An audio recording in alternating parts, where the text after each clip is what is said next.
하나님 말씀 요한복음 18장 28절에서 32절까지 봉독을 하겠습니다.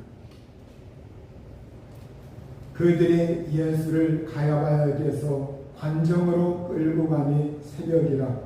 그들은 더럽힘을 받지 아니하고 유월절 잔치를 먹고자 하여 관정에 들어가지 아니하더라.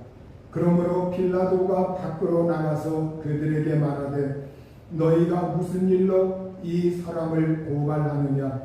대답하여 이르되 이 사람이 행악자가 아니었더라면 우리가 당신에게 넘기지 아니하였겠나이다. 빌라도가 이르되 너희가 그를 데려다가 너희 법대로 재판하라. 유대인들이 이르되 우리에게는 사람을 죽이는 권한이 없나이다 하니 이는 예수께서 자기가 어떠한 죽음으로 죽을 것을 가리켜 하신 말씀을 응하게 하려 함이로라. 아멘. 기도하시겠습니다. 자비하신 아버지 하나님, 저희들 하나님 앞에 나와 살아계신 하나님을 배우며 하나님의 말씀을 듣고자 하나님을 향합니다. 이 시간 주의 성령께서 임재하셔서 하나님의 성령으로 감화 감동하시고 하나님의 은혜를 내리어 주옵소서. 하나님께서 일하실 때 저희들의 모든 연약함이 고침받게 하시고 질병이 낫게 하시며 삶의 기업과 직장과 삶의 자리에 하나님의 복을 내리어 주옵소서. 말씀의 은혜와 능력 주시길 원하오며 예수님의 이름으로 기도하옵나이다. 아멘. 예수님께서 안나스의 집에서 가야바의 집으로 가셨고 이제는 가야바에게서 관정으로 예수님께서 가셨습니다. 여기에 우리가 가야바의 집에 그 가야바 대제사장의 집에 가셔서 신문 받으신 그 내용은 오늘 성경에 나와 있지 않습니다. 그러나 다른 복음서에 보면 그 말씀을 우리가 참조해 볼 수 있어요. 우리가 여기에서 가야바에게서 관정으로 예수님을 끌고 갔는데 때는 새벽 이른 아침, 아주 이른 아침에 예수님께서 관정으로 끌려가셨습니다. 관정이라고 하는 것, 이것은 관가의 뜰을 말하고 있습니다. 그러니까 여기에 정자가 뜰정자입니다. 관가의 뜰, 우리가 옛날 관가를 보면 관가에 그 뜰이 있지 않습니까? 그러면 그 수령이나 높은 사람이 그 의자에 앉아가지고 그 관가의 뜰에서 재판을 해요. 죄인을 잡아오면 그곳에서 재판을 합니다. 그것을 우리가 연상을 하면 쉽게 이해될 수 있는 말이 이 관정이라고 하는 말입니다. 그런데 우리말 성경에 여기에서 관정으로 되어 있는데 이것이 히라보 성경 원어에서 프라이토리온이라고 기록이 되어 있습니다. 프라이토리온. 이 말은 바로 총독의 관저라고 하는 말입니다.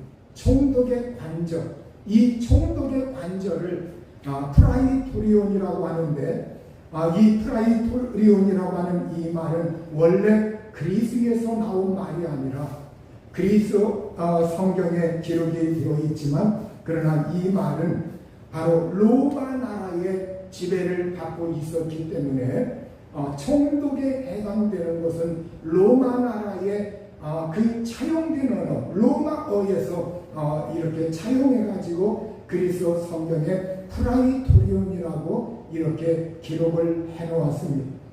이것을 우리말 성경에 마가복음 15장 16절에서는 예수님께서 이렇게 끌려가셨을 때 그곳에 이렇게 말씀 나올 때 브라이토리온이라고 우리말 마가복음 15장 16절에서는 그 말을 브라이토리온이라고 이렇게 기록을 해놓고 있습니다. 그런데 요한복음 오늘 여기에 우리말 성경에서는 어쨌든 이렇게 관정이다. 이러한 말씀으로 기록을 해놓았습니다. 우리가 쉽게 이해해서 총독의 관저다. 총독의 관저. 그러면 이 총독은 누구냐? 우리가 사도신경에서 사람들이 신앙을 고백할 때 예수님께서 고난받으신 것, 본디오 빌라도에게 고난을 받으셨다고 이렇게 사람들이 고백을 하고 있습니다. 바로 여기에 이 총독은 바로 본디오 빌라도의 총독 관저를 말하고 있는 거예요. 본디오 빌라도, 이 사람은 주 26년에서 36년 유대와 로마, 유대의 그 로마 총독으로서 사마리아와 유대 지방 전체를 다스린 그러한 총독이었습니다. 이 본디오 빌라도의 이름이 성경 누가복음 3장 1절에 나와 있습니다. 그리고 그 당대 황제가 누구였느냐? 로마의 디베리오 황제라고 누가복음 3장 1절에서 로마의 황제 디베리오 황제의 이름이 등장을 하고 있고, 빌라도가 등장을 하고 있고, 그리고 이제는 헤롯 왕의 그 아들들이 분봉 왕으로서 이렇게 서로 영지를 나누어 가지고 이렇게 그들이 나누어서 관리하던 그 아들들의 이름, 그 분봉 왕들의 이름이 등장을 하고 있습니다. 이렇게 성경은 우리에게 역사적인 배경을 확실하게 기록을 해놓고 있는 것은 예수님의 이 이야기와 예수님의 이 구속 사역이라고 하는 것, 이것이 지어낸 이야기가 아니라 역사적인 근거가 있고 확실하다고 하는 것을 우리에게 증명해주고 있는 말씀이십니다. 오늘 이제 정말 그 총독의 관저, 그런데 이 총독의 관저가 그러면 구체적으로 어디에 있는 거냐? 원래 로마 총독의 관저, 이 총독청, 로마 총독의 관저는 지중해 해안 가이사랴, 지중해 해안의 가이사랴에 그 당시 있었습니다. 그 앞선 총독들도 그 지중해 해안의 가이사랴, 그리고 그 이후에도 역시 지중해 해안의 가이사랴, 그곳에 이제 총독의 관저가 있습니다. 그래서 사도행전, 이제 시기가 지나서 사도행전 23장 23절에 보면 그때 이 가이사랴에 이 관저가 있는 것, 가이사랴에 바로 여기에 관정이라고 하는 이것이 또 등장을 하고 있는 것을 볼 수가 있어요. 그러면 이 당대에 그러면 원래 총독부의 그 총독 관청은 가이사랴에 있는데 지금 여기에 총독의 관저라고 하는 것, 이것은 바로 이 본디오 빌라도가 로마의 임명을 받아가지고 이렇게 왔을 때 그가 헤롯 궁전, 헤롯의 그 궁전에 머물기도 했어요. 헤롯의 궁전에 머물기도 했고, 그리고 이제는 어떤 특별한 날, 유대의 그 명절 때, 유대 나라의 특별한 날, 절기 때, 이러한 때는 이 총독이 가이사랴에서 이 총독이 이제는 예루살렘에 와가지고 그 헤롯 궁전에 들어가서 그곳에서 잠시 기거를 하면서 그곳을 통할하고 통치를 했습니다. 그래서 이 당대에 총독의 관저라고 하는 것은 이 당대에는 바로 이때가 무교절, 유월절하고 그 기간과 연결이 되기 때문에 그 특별한 절기였기 때문에 이 총독이 예루살렘 쪽에 이 헤롯 궁전 이곳에 들어와 가지고 잠시 동안 기거했었어요. 그러니까 오늘 여기에 정말로 그 궁전 그곳에 와가지고 그곳에서 총독이 잠시 기거하면서 그러면서 그곳에서 총독 일을 보고 있던 그러한 때입니다. 이렇게 이제 로마 총독은 이스라엘에 와가지고 이스라엘 전역을 이렇게 관리하고 지배하고 다스리고 있었죠. 우리나라가 옛날 일제강점기 36년 동안 1910년에서 1945년 동안 우리가 일제강점기 때 그때 조선 총독부 우리 옛날에 중앙청이라고 했죠. 거기다가 건물을 지어놓고 그 조선 총독부, 그래서 그 총독이 와가지고 일본의 한국 주재하는 총독이 와가지고 우리나라의 입법, 사법, 행정 이 모든 걸 통할하고, 그리고 거기에서 일어나는 중대한 결정은 일본 천황에게 보고하고 일본 천황의 재가를 얻어서 또 자기가 다스리고 또 웬만한 거는 자기가 임의롭게 다스리기도 하고, 그러면서 우리가 주권을 빼앗기고 일본의 그러한 지배하에 있었던 적이 있습니다. 과거에 김영삼 대통령이 역사 바로 세우기 하면서 그 중앙청 건물을, 조선 총독부 건물이었던 그 중앙청 건물을 허물어뜨렸지 않습니까? 자, 상황이 이런 상황 가운데 있을 때 요한복음 18장 28절에 보면 그들은 더럽힘을 받지 아니하고 유월절 잔치를 먹고자 하여 관정에 들어가지 아니하니라. 이렇게 유대인들, 바로 여기에 예수님을 끌고 온, 예수님을 재판하는 대제사장들이라든가 율법사라든가 아니면 유대교의 고위층에 있는 그러한 사람들, 또 그곳에서 시정을 드는 그 경비병들, 이러한 사람들, 자, 이런 사람들이 있었는데 이 유대인들이, 그 가운데 유대인들이 자기들을 더럽히지 아니하려고 유월절 잔치 때문에 유월절 잔치를 먹고자 관정에 들어가지 아니하였다, 이렇게 말하고 있습니다. 이게 무슨 말이냐? 바로 유대인들은 예로부터 율법에 의거해서 어떠한 뭐 하면 뭐 먹으면 부정하고, 또 어디에 가면 부정하고, 또 무슨 짐승의 어떠한 죽은 사체를 만지면 부정하고, 이러한 것이 굉장히 많았어요.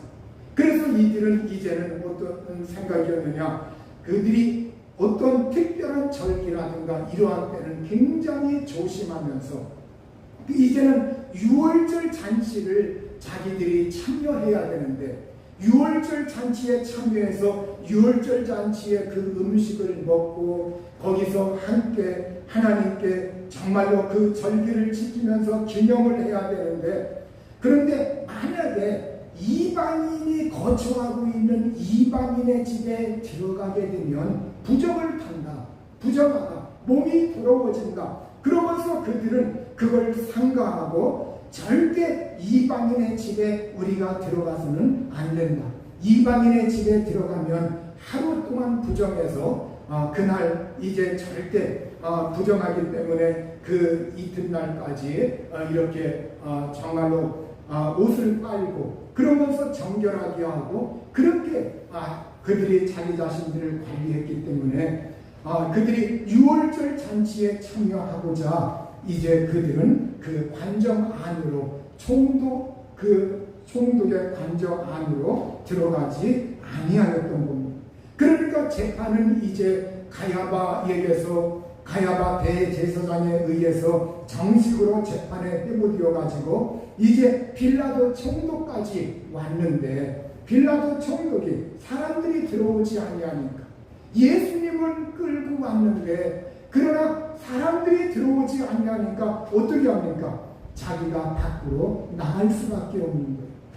그래서 이 빌라도가 어떻게 했느냐, 29절을 보면 그러므로 빌라도가 밖으로 나가서 그들에게 말하되 너희가 무슨 일로 이 사람을 고발하느냐, 이렇게 물어보았던 거예요. 빌라도는 알고 있었죠. 예수님이라고 하는 분은 죄가 없으신 분이다. 왜? 만약에 빌라도가 그 총독인데 유대 나라의 모든 걸 속속들이 다 알고, 그리고 자기가 관리하고 통치하고 지배하고 또 로마에 보고하기도 하는데, 만약에 예수님에 대해서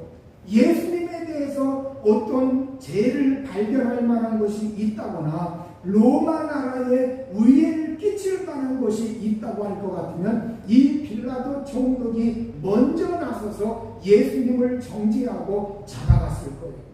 그러나 빌라도는 그 모든 것을 알고 있던 이 빌라도는 그렇게 하지 아니하였다는 거예요.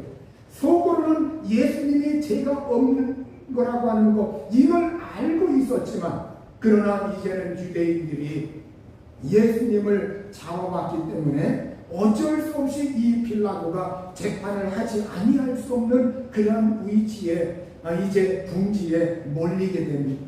이제 빌라도가 총독이기 때문에 어쩔 수 없이 자기가 나서야 할 차례이기 때문에 이제 밖으로 나가가지고 왜 너희들이 이 사람을 끌고 왔느냐, 무슨 일로 끌고 온 것이냐, 그 제목에 대해서 물어보는 겁니다. 요한복음 18장 30절에 그들이 대답을 합니다. 이 사람이 행악자가 아니었더라면 우리가 당신에게 넘기지 아니하였겠나이다. 이렇게 유대인들의 주장은 뭐라고 하느냐, 예수님은 행악자다, 예수님은 악을 행한 행악자다, 이렇게 그들이 주장을 하고 있는 거예요. 어떤 행악자냐, 그 행악자라고 하는 것, 이것이 성경에 이제 그것이 구체적으로 등장을 하고 있습니다. 대제사장 가야바의 집에서 신문한 내용이 오늘 요한복음에는 나와 있지 아니한데 마가복음 14장에 보면 거기에 등장을 하고 있습니다. 그 내용이 등장을 하고 있는데 그 가운데 일부 61절에서 65절에 보면 대제사장이 다시 물어 이르되 네가 찬송받을 이의 아들 그리스도냐? 예수께서 이르시되 내가 그니라. 인자가 권능자의 우편에 앉은 것과 하늘 구름을 타고 오는 것을 너희가 보리라 하시니, 대제사장이 자기 옷을 찢으며 이르되 우리가 어찌 더 증인을 요구하며 그 신성 모독하는 말을 너희가 들었도다. 너희는 어떻게 생각하느냐 하니, 그들이 다 예수를 사형에 해당한 자로 정지하고 어떤 사람은 그에게 침을 뱉으며 그의 얼굴을 가리고 주먹으로 치며 이르되 선지자 노릇하라 하고 하인들은 손바닥으로 치더라. 이게 바로 예수님이 잡혀온 가장 궁극적인, 예수님을 고소하고 고발하는 제목의 가장 궁극적인 근원이 바로 여기에 있던 거예요. 그러니까 그들은 이제는 다른 것으로 예수님을 채잡을 수 없으니까 이제는 가야바가 어떻게 하느냐, 신문을 하면서 이제는 예수님으로부터 유도하는 겁니다. 그 정체성을 처음에는 물어보지 아니하였는데 이제 나중에 정체성을 물으면서 네가 찬송받을 이의 아들 그리스도냐? 찬송받을 이가 누구입니까? 하나님이시죠. 네가 하나님의 아들 그리스도냐? 이렇게 물어본 겁니다. 그리스도라고 하는 말은 기름 부음 받은 자, 구원자죠. 그러니까 네가 하나님의 아들 그리스도냐? 이렇게 물어보았을 때 예수님이 내가 그다, 내가 그이 맞다, 그리스도 맞다, 하나님의 아들 맞다, 그리고 내가 권능과 하나님의 우편에 앉은 것과 하늘 구름을 타고 오는 것, 이걸 너희가 볼 것이다. 이렇게 예수님께서 이제는 종말에 있을 일들까지 예수님께서 말씀을 하신 거예요.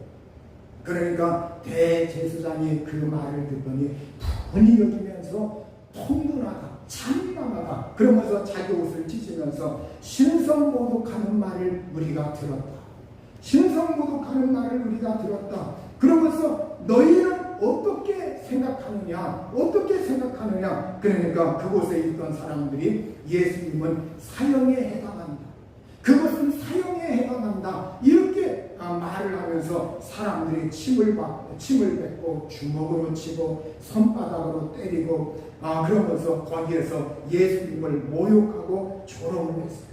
그러니까 우리 예수님이 이제는 궁극적으로 예수님께서 이제 법정에 서신 그 궁극적인 가장 근원적인 이유가 뭐냐, 하나님의 아들 그리스도다, 하나님의 아들 그리스도이시다, 바로 구원자이시다. 이것 때문에 예수님께서 신성모독이다 하면서 예수님이 이제는 바로 그 총독, 빌라도 총독 앞에 서게 된 겁니다. 그 왜 그러느냐?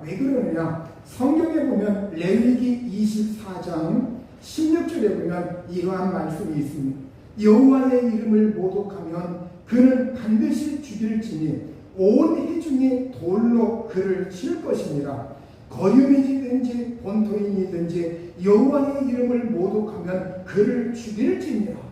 이렇게 하나님께서 바로 성경에 여기뿐만이 아니라 여러 군데에서 하나님이 여호와의 이름을 모독하면 돌로 들어서 사람들이 그것을 보았을 때 어떻게 하느냐? 사람들이 돌로 들어가지고 돌로 쳐서 죽여야 된다. 이렇게 하나님이 말씀을 합니다. 예수님이 오셔서 우리에게 기도를 가르치실 때에도 하늘에 계신 아버지여 이름이 거룩히 여김을 받으시오며 그 하나님의 이름을 욕되게 하지 말아라. 하나님의 이름을 거룩하게 너희는 해야 된다. 이것을 우리 예수님이 기도를 통해서도 우리에게 말씀을 하셨고 구약 성경 곳곳에서 하나님의 이름은 거룩하다 이런 말씀을 예수님께서 하나님께서 여러 번 말씀을 하고 있어요. 그러니 오늘 여기에서 보면 바로 그들이 이제는 예수님이 하나님의 아들이라고 말하는 것, 이건 신성모독이다. 하나님의 이름을 더럽히는 것이다. 어찌 더 증인을 요구하려 참남하다. 그러면서 그들이 분을 일으키면서 예수님을 죽이려고 했던 거예요. 그러니까 오늘 우리는 여기에서 잘 알아야 되는 것은 오늘 그들은 성경을 알고는 있었지만 하나님께서 메시아를 보내셔서 구원하시려고 하는 이 하나님의 원래 본 뜻을 그들이 이해하지 못하고 알지 못하고 그들은 눈이 있어도 보지 못하며 귀가 있어도 듣지 못하는 듯하는 말씀처럼 그들은 참말로 어떻게 보면 우매했던 거예요. 하나님의 뜻을 알지 못하면서 그렇게 말하면서 그래서 성경은 이 백성이 지식이 없어 망하는 듯하고 어떤 지식이냐? 하나님을 아는 지식이 없어서 이 백성이 망한다. 이렇게 말씀을 하고 있는 거예요. 요한복음 18장 31절에 빌라도가 이르되 너희가 그를 데려다가 너희 법대로 재판하라. 유대인들이 이르되 우리에게는 사람을 죽이는 권한이 없나이다 하니. 자, 여기에서 빌라도가 다시 한번 자기 자신은 이 재판에 개입하고 싶지 않다는 거예요. 왜냐하면 자기가 총독이지만 그리고 로마 나라의 눈치를 봐야 하지만 그럼에도 불구하고 이 빌라도는 예수님을 알고 있던 사람이에요. 이분은 죄가 없으신 분. 이분이 행한 일은 선한 일을 행하셨고 이분은 죄가 없으신 분인데 내가 왜 이분을 재판해서 이분을 정말로 저 사람들이 고발하고 고소하는 대로 내가 만약에 언도할 것 같으면 내가 어떻게 될까? 그게 굉장히 한편으로는 그가 이방인이었지만 한편으로는 유대인들이 그렇게 부르시는 하나님 앞에서 두려움이 있었던 거예요. 그래서 이 사람이 이 재판에 자기는 개입하고 싶지 않아서 이분을 너희가 그를 데려다가 너희 법대로 재판하라. 너희가 재판하라. 그러면서 예수님이 그렇게 예수님에 대해서 말을 하니까 유대인들이 그 이야기를 듣고서 아니다.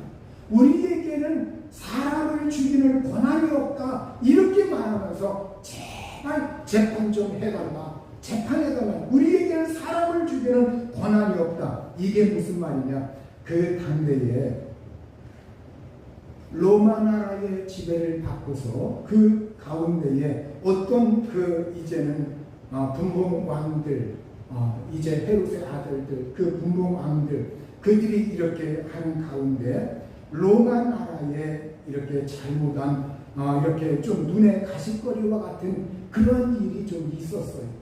그래가지고 이제 로마 나라에서 더 강압적으로 나온 게 뭐냐 하면은 유대인들은 사람을 죽이는 그 권한, 그것을 없다. 그 재판해가지고 사람을 죽이는 그 권한이 너희에게는 없다. 이거를 로마에서 막아놨고 그 권한은 로마에게만 있다.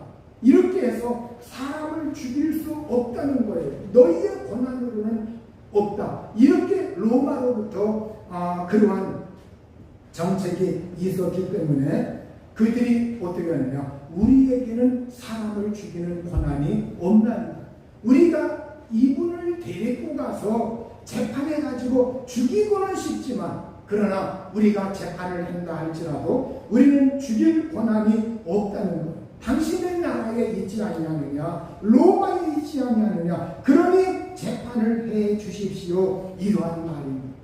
요한복음 18장 32절에 보면 이는 예수께서 자기가 어떠한 죽음으로 죽을 것을 가리켜 하신 말씀을 응하게 하려 함이라. 이렇게 성경에 기록이 되어 있어요. 예수님이 어떠한 죽음으로 죽으실까, 이것을 응하게 하기 위해서.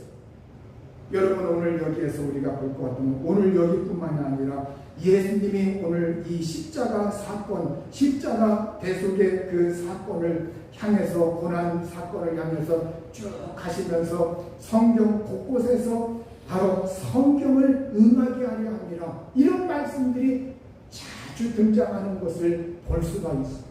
우리가 하나님이 예수님의 그 말씀과 행적과 고난의 과정, 그러한 모든 것 하나하나가 보면 그러한 것은 이미 성경에 예수님이 말씀을 해놓았고, 이미 또 구약시대에도 하나님의 예언자들을 통해서 말씀해 놓은 그런 말씀들을 하나하나 응했고 그걸 이루는 과정이다. 이걸 말씀을 해주면서 바로 이분이야말로 진짜 메시아요, 그리스도요, 믿을 만한 것이다. 이걸 우리에게 드러내고 있는 겁니다. 이미 구약 성경에서 이미 기록되어 있는 것은 과거에 이미 아주 오래전에 기록이 되어 있지 않습니까? 그 기록들을, 사본을, 성경을 이미 그들은 가지고 있어요. 가지고 있기 때문에 근거가 확실한 거란 말이에요. 근거가 확실하기 때문에 이는 성경을 응하게 하려 합니다. 이런 말씀들, 이 말씀들이 하나하나 다 응해지면서 확실하게 그것이 이루어지는 것을 볼 수가 있습니다. 여러분, 우리가 정말로 예수님께서 고난받으시고 죽으신다고 하는 것, 이것은 성경에 곳곳에 있어요. 그리고 예수님도 복음을 전하실 때 자기가 어디에서 죽느냐, 십자가에서 죽으실 것을 예수님이 여러 차례 말씀을 해놓았어요. 그 가운데 몇 가지만 보면은 예수님께서 이렇게 말씀을 하신 게 요한복음 13장 14절 15절에 보면 모세가 광야에서 뱀을 든 것 같이, 요한복음 3장 14절 15절에 모세가 광야에서 뱀을 든 것 같이 인자도 들려야 하리니 이는 그를 믿는 자마다 영생을 얻게 하려 하심이니라. 모세가 광야에서 뱀을 든 것 같이, 그 불뱀이 나와서 볼 때 녹뱀을 만들어 가지고 장대 위에 달아놓은 거, 이것처럼 예수님께서도 바로 이렇게 나무 위에 이제 높이 매달려서 죽으실 것, 이걸 말씀을 하고 있어요. 요한복음 12장 32절 33절에 보면 내가 땅에서 들리면 모든 사람을 내게로 이끌겠노라 하시니, 이렇게 말씀하시면 자기가 어떠한 죽음으로 죽을 것을 보이심이라. 땅에서 들리면 바로 십자가 나무가 이 땅에서 이렇게 들리면 세워지는 걸 말씀하고 있죠.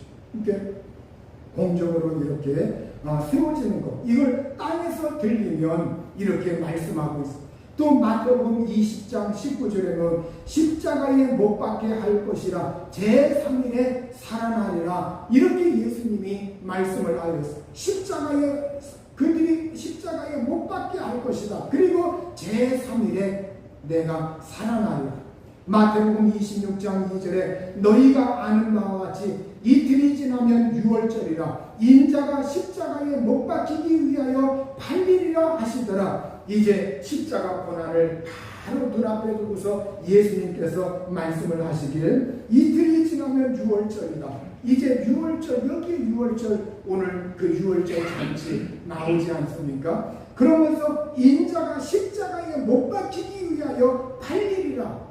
가룟 유다에게 팔리고 어떻게 무엇 때문에 십자가에 못 박히기 위하여 십자가에 못 박혀 죽기 위하여 예수님께서 팔리리라 이렇게 예수님이 말씀하시는 것 이 죽음은 십자가에서 죽는다는 겁니다.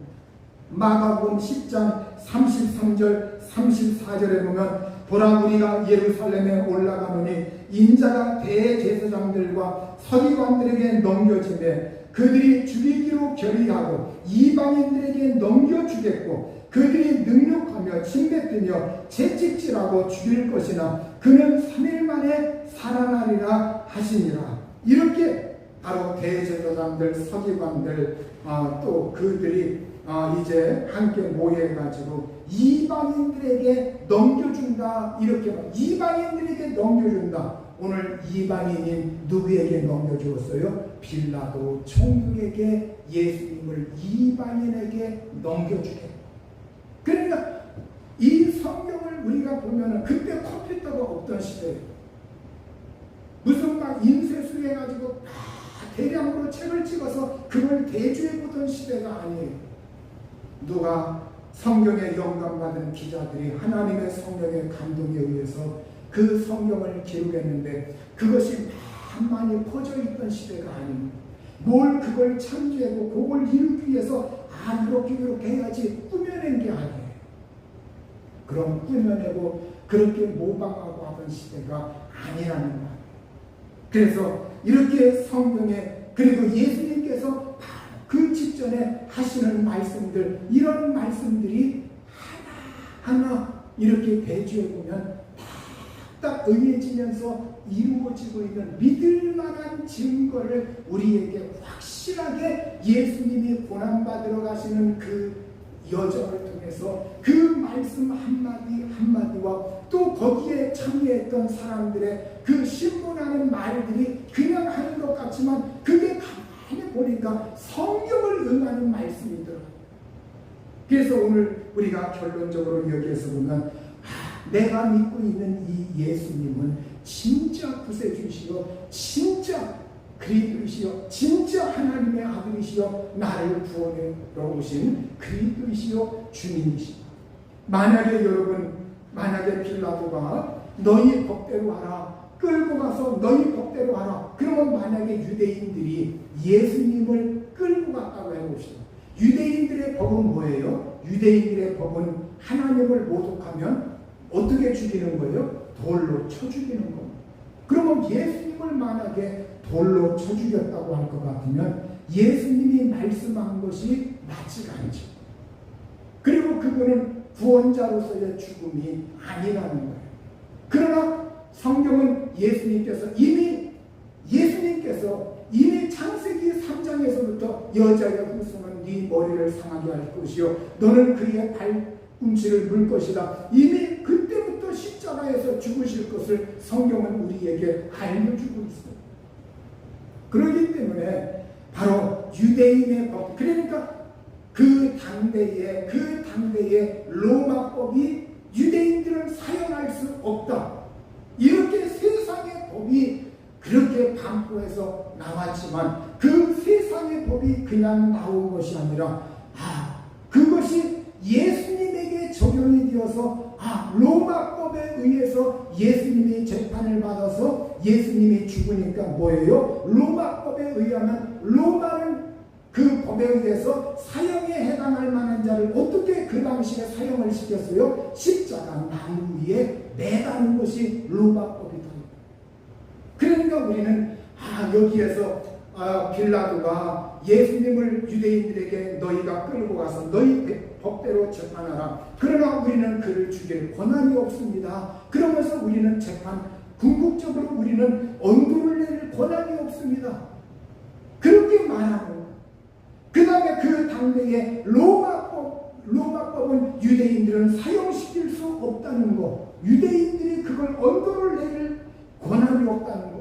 그래서 그들이 바로 본디오 빌라도에게 우리를 예수님을 재판해 주시고 사용해 달라고 그렇게 고소하는 거예요.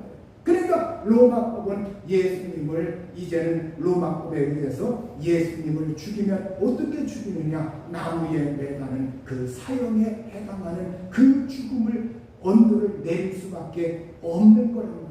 그러니까 오늘 이거는 우리가 볼 때는 한편으로는 로마라고 하는 세상의 법이지만 그 세상의 법이 참 묘하게도 하나님의 그 순간에 지금 예수님께서 십자가를 지셔야 하는데, 우리를 구원하시기 위해서 예수님이 십자가를 지시고 십자가 나무 위에서 피 흘리시고 죽으셔야 우리의 구원자가 되는데, 그걸 이루는데 로마의 그 법령이 적용이 되더라는 거예요. 놀랍지 않습니까? 우리가 여기에서 우리가 역사의 주인이라고 하는 이 하나님의 뜻을 발견해야 합니다. 우리가 이 세상에 역사가 지 맘대로 가는 것 같지만, 이 세상이 지 맘대로 굴러가는 것 같지만, 그럼에도 불구하고 이 세상에 수많은 통치자와 수많은 사람들이 거쳐갔지만, 그럼에도 불구하고 어떤 순간에 하나님은 예수 그리스도의 이 역사를 이루기 위해서 하나님은 구약시대 내내 바로 남은 자들을 하나님이 준비시키셔서 메시아 예수 오시는 그 믿음의 족보를, 그럼에도 불구하고 예수님이 오시는 길을 준비하셨고, 예수님이 오셨을 때 로마나라고 하는 그 집에 우리 생각에는 예수님 계시면 왜 로마 나라에서 빨리 해방시키지, 빨리 예수님이 계실 때 해방시키셨으면 십자가형이 이루어지지 않는 거예요. 예수님이 계실 때 너희들 정치적으로 내가 해방시킨다, 그러면 해방을 시켜서 로마 나라에서 벗어나게 했다고 할 것 같으면 예수님의 십자가에서 죽을 수 있는 그 법이 로마의 지배를 받지 않기 때문에 그게 없어지는 거. 그래서 우리는 여기에서 어떻게 보면 때로는 불합리한 법이고 때로는 부조리가 있고, 이 세상에 제약이 많고 부조리가 있고 여러 가지가 있지만, 그럼에도 불구하고 하나님은 결정적인 순간에 그분의 뜻을 그 과정들 속에서 하나님은 이루시더라고요. 오늘 여기에서 우리가 이걸 볼 때 내가 믿는 예수 그리스도 정말 그분의 십자가 이걸 이루시기 위해서 하나님이 얼마나 창세전부터 준비하셨고, 그리고 그걸 이루기 위해서 역사의 그 정례되는 과정 속에서 하나님은 묵묵히 지켜보시면서 그걸 진행하셨고 그걸 이루셨고, 오늘 그걸 우리가 확실하게 믿으면서 예수 그리스도를 나의 구주 주님으로 확실하게 믿고, 그리고 우리의 삶에 오늘 우리가 이 세상에서 삶을 살아갈 때 내 때 왜 이렇게 어려운가, 우리 시대 내 시대에 왜 이렇게 어려운 때를 당했는가, 여러 가지 우리가 회의하기도 하고 또 고뇌하기도 하고 할 수가 있어. 그러나 이때에도 하나님의 이 역사와 섭리를 바라보면서, 그럼에도 불구하고 하나님 내가 마음과 뜻을 하나님께 앞에서, 하나님 부조리한 것 같고 이 세상에 제약이 많고 그러하지만 저는 제가 믿음을 지키면서 하나님을 의지합니다. 하나님 주님이 이 십자가의 대속의 은혜를 이루신 것처럼 오늘 내 개인에게도, 내 인생에도, 내 가정에도 하나님의 역사와 뜻과 하나님의 섭리가 작용하셔서 하나님의 은총과 복이 주어지게 하옵소서.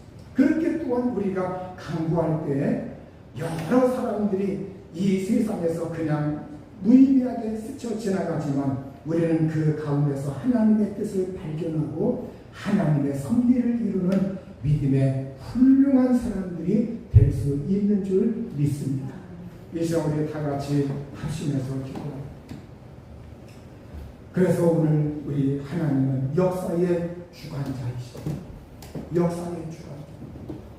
전쟁도 그 전쟁 하나만 보면 왜 저게 빨리 안 끝나나, 그러나 하나님은 우리가 이해하지 못, 그 당대에는 이해하지 못해요. 그 당대에는 고난이 있고 이해하지 못해요. 그러나 하나님은 나중에 그걸 통해서 하나님은 그의 역사를 또 이루어가요. 하나님은 하나님대로 이루어가요.